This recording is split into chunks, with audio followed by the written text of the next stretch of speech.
अखेर भाजपला मराठी माणूस हा हिंदू आहे हे मान्य करावं लागलं. त्याचप्रमाणे ह्या ज्या काही 2022 नंतरची काही लढाई चालू होती त्या लढाईमध्ये भले 83चे 89 झाले तरी उद्धव बाळासाहेब ठाकरे किंवा बाळासाहेबांनी मराठी माणसाचा लावलेला झाड मराठी माणूस मुंबईत जिंकला आहे. आता त्याच्यावर उपप्रश्न येऊ शकतो की तुमची संख्या, तर माझं तेच म्हणणं आहे बाळासाहेब ठाकरे यांच्याच नावावरती जे काही मुंबईमध्ये माइंडेड मिळालेलं आहे, मग ते बाळासाहेब कोण गरजेपुरतं वापरतंय की बाकी ते लोकांना दिसतंय.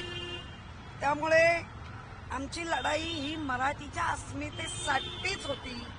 कायम ती करत आलोय, पुढेही करत राहू. आणि मुंबईचं जिथे आता मराठीच महापौर दिलाय त्या नक्कीच आम्ही अपशकून करणार नाही. आम्हाला आकड्यांची गणितं मान्य असतात आणि ती मान्य केलेली आहे. सक्षम विरोधी पक्ष नेता म्हणून, म्हणजे गट म्हणून सक्षम विरोधी, ते आम्ही जसं सत्तेत असतानाही अनेकदा आम्हाला विरोधी पक्षांच्या पण भूमिका बजावाव्या लागलेल्या आहेत. तर आता तर आम्ही त्याच भूमिकेत आहोत. तर ती आम्ही भूमिका पद्धतशीर, नीट, नेटकी, कुठल्याही दबावाला बळी न पडता, कुठल्याही आमिषाला बळी न पडता प्रत्येक नगरसेवक आपापल्या विभागातला जे काही प्रश्न आहेत ते सक्षमपणे मांडतील, भांडतील मुंबईसाठी. आणि मुंबईसाठी जे जे भल्याचं आहे ते आम्ही करण्यासाठी कटिबद्ध आहोत. नाही, पण किशोरीताई याआधी संजय राऊत असं म्हणाले होते, म्हणजे आता तुम्ही म्हणतात की मराठी उमेदवार आहे भाजपचा त्यामुळे अपशकून करणार नाही, पण संजय राऊत असं म्हणाले होते की मुंबईवर भाजपचा महापौर होणं हा काळा दिवस ठरेल. हो, बघा आता संजय राऊत म्हणजे तुम्ही बिनविरोध की नाही, बिनविरोध म्हणता येणार नाही. म्हणताय की काळा विरोध नाही. हा आता त्यांनी एक सूचक वाक्य वापरून भविष्य लोकांना दाखवलंय. भविष्य लोकांना कळेल आणि भविष्य या आधी येत नाही ना. वर्तमानात आम्ही जगलोय, आम्ही भूतकाळ खूप चांगला नीट करून ठेवलाय. त्यामुळे येणारं भविष्य काळा कसा असतो ते कळेल लोकांना. उमेदवार न दिल्याने शिंदेचं भाजपला शिंदेची गरज लागली, हे महत्व कमी करण्यासाठी तुम्ही उमेदवार दिला नाही असं म्हणता येणार नाही. जे आमचे पक्षप्रमुख निर्णय घेतात त्या निर्णयाला काहीतरी बेस असतो, तो बेस आम्ही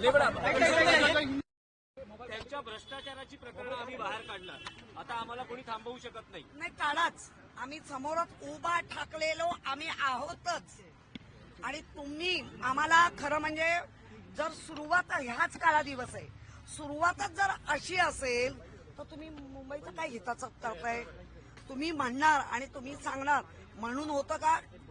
जर तुमच्याकडे केंद्रात 14 पासून आहात, आता जे केंद्रात वाचतंय ना ते पहिलं झाका, मग पुढचं बोला. एक आहे की मनसे कदाचित यासाठी टाळले गेले, कदाचित मनसेने कल्याण डोंबिवलीमध्ये शिंदे शिवसेनेबरोबर गेलेले आहेत, नाशिकमध्ये ते शिंदे शिवसेनेबरोबर गेलेले आहेत. त्यामुळे जर मतदान झालं असतं,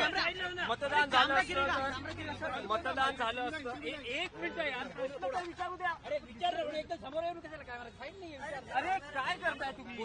एक विषय होता ताई की समजा जर मनसे कदाचित वेगळी भूमिका घेण्याच्या तयारीत आहे, त्यांचं असं म्हणणं आहे की स्वीकृत नगरसेवक पद जे उभाटाला 3 पदं मिळणार ऐका. पण समजा नाही, मी याच्यात बोलणार नाही. मनसेनं वेगळी भूमिका घेतली म्हणून कदाचित प्रमुख दोन्ही म्हणजे आमचे राजसाहेब ठाकरे आणि उद्धवसाहेब ठाकरे जो निर्णय घेतील तो प्रत्येकाला मान्य करावा. आणि किल्लेदार बोलतो हे होणार नाही.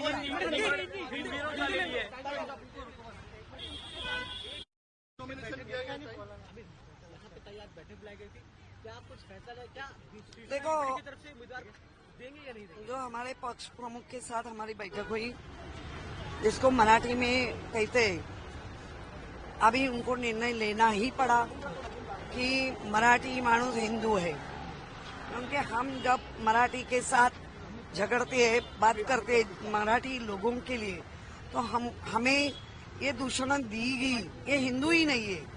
तो अभी आपको मानना पड़ा है कि मराठी हिंदू है, और हमने जो कहा था वो मराठी महापौर बन गया है। हम अपशकुन नहीं करेंगे, अपशकुन नहीं करेंगे। जो हमारा काम है, जो संख्या है 83 से 89 हुए, और हमारी बाला साहब की जो धारा है वही मुंबई में जीती है। हमारी सब कवच कुंडल लेके जाने के बाद भी 65 नगर सेवक चुन के आए हैं। उनके बलबूते पर हम हमारे हर एक वार्ड में, क्योंकि हमारे खासदार भी मुंबई के हैं, हमारे आमदार भी मुंबई के हैं, तो मुंबई में अच्छी स्ट्रेंथ है। तो मुंबई के लोगों के भले के लिए जो अच्छी स्ट्रेंथ है वो हम यूज करेंगे, और हमारा कामकाज मुंबई के लिए है। हमने जो भूतकाल होता है वो भी अच्छा करके रखा है, वर्तमान का हम जी रहे हैं, और भविष्य हम देखेंगे आगे क्या हो रहा है। कई साफ शब्दों में कहें कि आप लोग जो चर्चा चल रही थी कि उम्मीदवारी आप लोग पेश करेंगे, अब नहीं, वो चर्चा आप में थी, हमारे में नहीं थी। हम हमेशा कहते हैं कि हमारे पक्ष प्रमुख जो निर्णय ले लेंगे वही हमें मानना पड़ता है, और हम मानते हैं। संजय राउत जी ने कहा संजय राउत का अलग, सुनो, वो हमारे नेते हैं, वो एक अच्छे पॉलिटिशियन तो है ही है, लेकिन अच्छे पत्रकार भी है।